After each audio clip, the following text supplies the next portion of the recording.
જય. રણછોડદાસ બાપુનું એક સૂત્ર છે, પઢને કી હદ હૈ સમજ, સમજને કી હદ હૈ જ્ઞાન, જ્ઞાન કી હદ હૈ હરિ નામ, ય સિદ્ધાંત ઉર આન. એટલે તમામનો સાર છે ને હરિનામ છે એમ.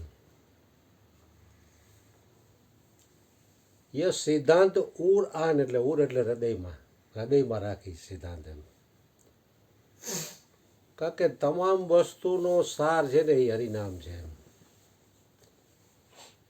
કલી મેં કેવલ નામ આધારા, સુમીરી સુમીરી નર ઉતરે ભવ પારા. એટલે કળિયુગમાં એક નામ જ આધાર છે એમ. બીજું કંઈ થઈ શકે એવું નથી અત્યારે.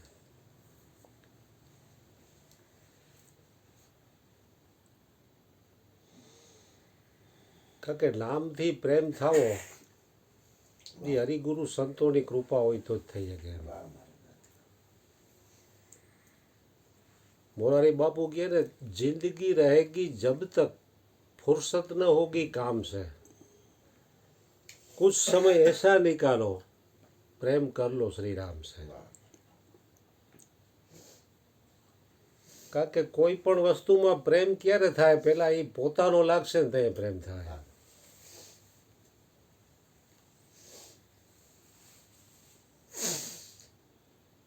સંભવ સાહેબ મારો, હું તારો અને તું મારો.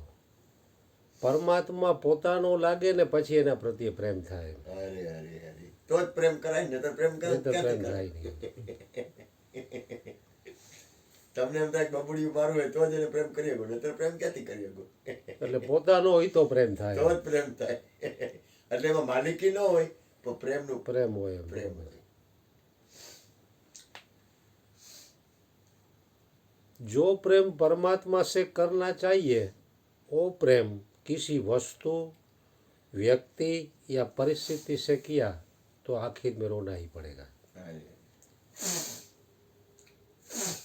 કારણ કે વસ્તુ વાઈને પ્રેમ કર્યો ને તો વસ્તુ પરિવર્તનશીલ છે. એ વસ્તુ કાયમ કોઈની ટકશે નહીં. એટલે એમાં છેલ્લે પસ્તાવાનો જ વારો આવશે. વ્યક્તિથી પ્રેમ કર્યો તો એ વ્યક્તિ પરિવર્તનશીલ છે. અથવા તો ગમે એ વ્યક્તિ આવીને આપણે એવું ભળી ગયું હોય ને આપણે એમ કંઈક આના વિના મારે હાલે જ નહીં, તો એનું શરીર છૂટી જાય અથવા આપણું છૂટી જાય. તો એમાંય છેલ્લે પસ્તાવાનું જ આવશે. પરિસ્થિતિ કે આવીને આવી અનુકૂળ કાયમી પરિસ્થિતિ રહે તો એ નહીં રહે. કારણ કે અનુકૂળ અને પ્રતિકૂળ પરિસ્થિતિ આવવા જવાવાળી છે, કાયમી રહેતી નથી. એટલે કીધું કે જો પ્રેમ પરમાત્મા સે કરના ચાહીએ, वो प्रेम किसी वस्तु, व्यक्ति या परिस्थिति से किया तो आखिर में रोना पड़ेगा या पछताना पड़ेगा. એટલે પરમાત્માને પ્રેમ કરવાનું એટલા માટે કીધું કે પરમાત્મા એક જ કાયમ છે, નિત્ય છે, પ્રગટ છે અને પોતે એનો અંશ છે એમ. કારણ કે આ બધી પરિસ્થિતિ બદલવા વાળી છે. આખિર કબ તક ये भी गुजर जाएंगे. એક કઈ વસ્તુ કાયમી નથી.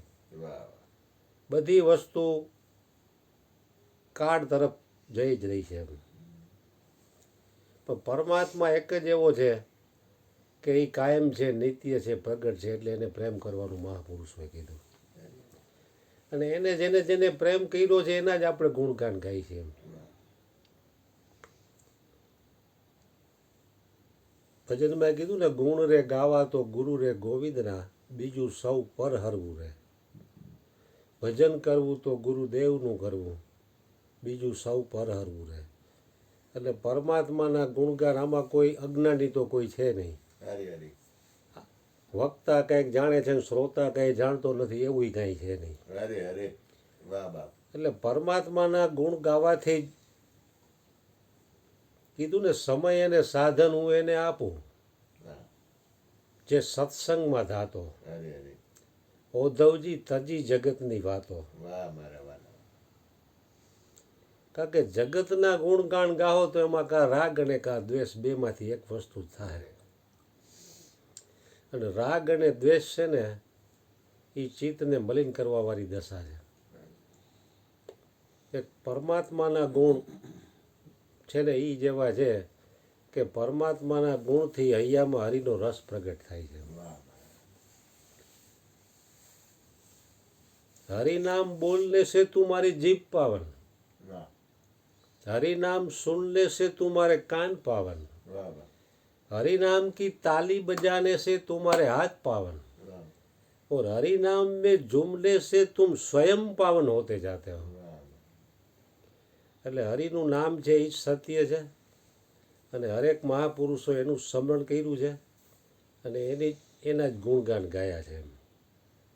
જેટલા જેટલા મહાપુરુષો થઈ ગયા એને સત્સંગનો અને નામનો મહિમા વર્ણવ્યો છે. સત્સંગનો મહિમા તો અવતારી પુરુષોએ પણ વર્ણવેલો છે.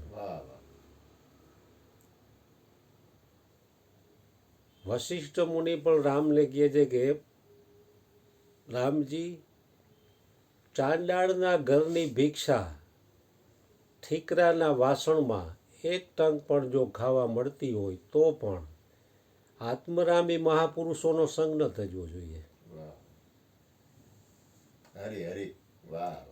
કારણ કે તે અન્ય ઐશ્વર્યોથી શ્રેષ્ઠ છે.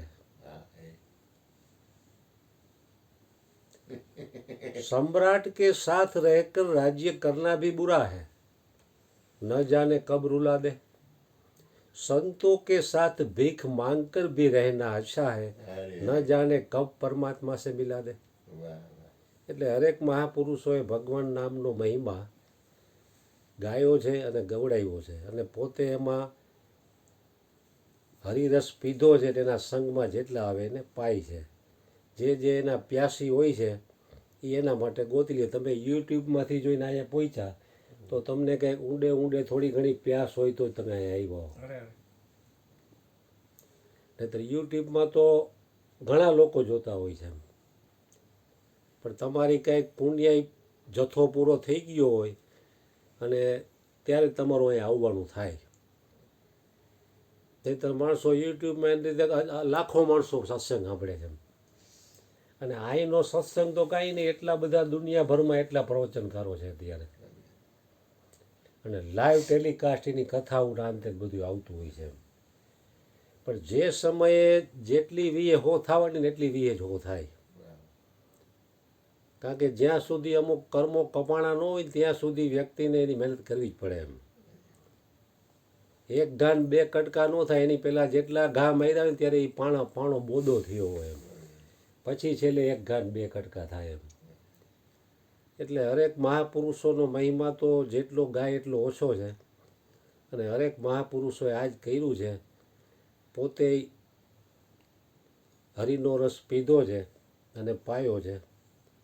કારણ કે હરિનો રસ જ એક એવો છે કે એ જ વ્યક્તિનું કલ્યાણ કરે એમ છે. બાકી સંસારના રસ તો આદિ અનાદિથી પીતો આવ્યો છે. એમાં પતન જ છે. શરૂઆતમાં દેખાય અમૃત જેવાને છેલ્લે ઝેર સમાન છે એમ.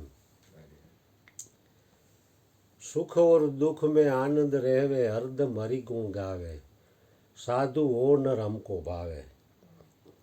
એટલે ભગવાન એ કહે છે કે સુખમાં અને દુઃખમાં બેયમાં જે હરિનું ગુણગાન ગાય છે મને ગમે છે એમ. અમુક લોકો પછી સુખ હોય તો કે આપણે ભજન કરશું, દુઃખમાં એક હાંધે તે તૂટે એવી દશા હોય તો કે આમાં આ કરવું કે ભજન કરવું એમ. કારણ ઓલા ભાઈએ નો ફોનમાં કીધું કે ઓલા ભાઈને ગાડલાય નથી ઘરમાં તો એ ભજન કરે છે. કે આવી પરિસ્થિતિમાં ભજન કરવાવાળા બહુ ઓછા હોય કે પહેલાં સંસારનું કંઈક વ્યવસ્થિત કરી લો પછી નિરાતે ભજન કરીશ એમ. એટલે અનુકૂળતા પ્રમાણે ભજન કરવું એના કરતાં સુખ અને દુઃખ, સુખ ઓર દુઃખ મેં આનંદ રહેવે, હરદમ હરિગુણ ગાવે, સાધુ હો નર હમકો ભાવે. એટલે ભગવાન કહે છે કે એ નર મને ગમે છે એમ.